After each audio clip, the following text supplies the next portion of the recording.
Hello, नमस्कार. पुन्हा एकदा मिनी ब्लॉगमध्ये तुमचं खूप खूप स्वागत. सध्या परभणीचा उरूस सुरू आहे, तर आज आम्ही गेलो परभणीच्या उरसाला. सर्वातपर्यंत देवाचं दर्शन घेतलं आणि पुन्हा उरसामध्ये खरेदी करण्यासाठी गेलो. एकदा कोणती गोष्ट करायला घेतली की तीच कुठं पण गेलं तरी लक्षात येते. मग आधी सर्वात पहिल्यांदा किचनच्या वस्तू घेतल्या आणि पुन्हा दुसरी खरेदी करायला सुरुवात केली. खूप मस्त अशा इथे फुलाच्या कुंड्या होत्या, खूप छान वाटू लागल्या. रुखवताचं सामान, पुन्हा दुसऱ्या काही वस्तू घ्यायच्या असल्या तर थोड्या स्वस्त भेटतात, सेलमध्ये असतात, तर उरसामध्ये परवडतात घ्यायला वस्तू.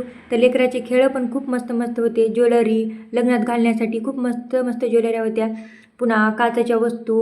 तर तिथून निघून आता शंभूला बसवलं आम्ही घोड्यामध्ये. शंभूनं थोडी मजा केली, खूप छान वाटलं त्याला. आणि मग आम्ही बसायला गेलो राजपाळण्यामध्ये.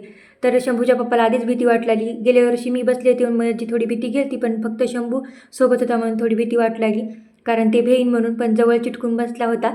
खरंच भीती वाटते, कारण खाली खोल दिसते सगळं आणि सगळं बाजूचं दिसते. तर व्हिडिओ कसा वाटला नक्की कमेंटमध्ये सांगा. आवडल्यास लाईक करा. धन्यवाद.